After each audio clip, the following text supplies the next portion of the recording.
कुमार, लगातार आपने लोगों से बातचीत की, अधिकारियों से बातचीत की, एमसीडी के जो लोग हैं उनसे बातचीत की। जरा ये समझाइए कि इसमें कार्यवाही ज्यादा है या फिर इसमें मैसेजिंग ज्यादा है। जैसा कि हम बार बार कह रहे हैं कि देखिए यूपी में बुलडोजर चला तो उसका असर दिखा, एमसीडी के चुनाव भी हैं, तो ये जरा बातें क्लियर कीजिए, समझाइए हमें। शुभांकर, देखिए अभी जो एमसीडी है ना वो 3 थी, अब वो 1 हो रही है।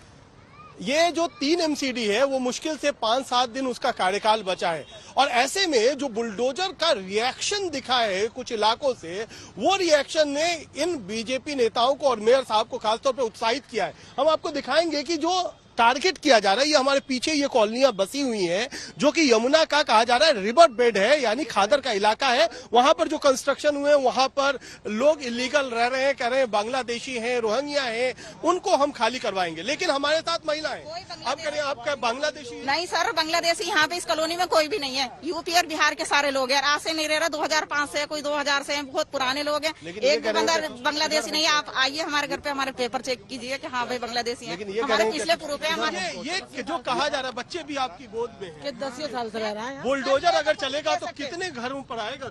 बुलडोजर फिरेगा, पहले हमारे पर फिरेगा, हमारे बच्चों पर फिरेगा। पहले हमारे बच्चों पे, हमारे पर फिरेगा, बाद में फिरेगा कॉलोनी पे।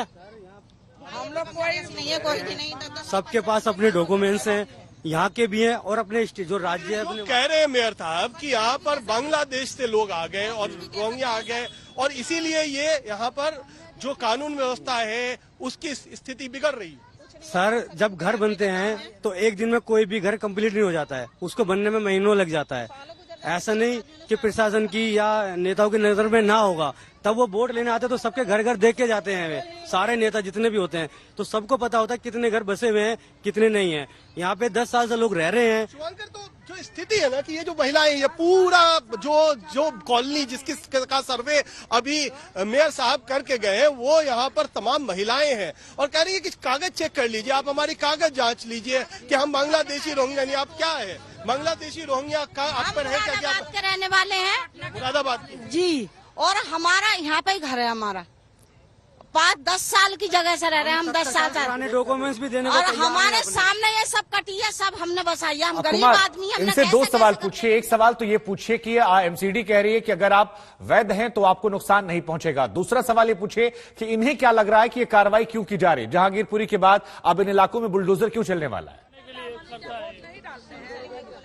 चुनाव की वजह से जो है। देखिए शुभांकर, पहले तो समझिए क्या कि इलीगल कैसे है। इलीगल जो भी यमुना के ओ जोन पर है, यमुना रिवर बेड पर है, वो पूरा इलीगल है। उसमें बांग्लादेशी हो, रोहिंग्या हो, कोई भी हो, तो लीगल तो नहीं है। लेकिन अगर लीगल नहीं है तो पूरी यहाँ पर जितनी भी कॉलोनी दिख रही है, जितने भी मकान दिख रहे हैं, वो सारे टूटेंगे। तो ये तो हुई पहली बात। दूसरी बात हुई कि आपको कहा जा रहा है कि आप इलीगल नहीं है तो आपको डरने की क्या जरूरत है? फिर डर क्यों रहे आप?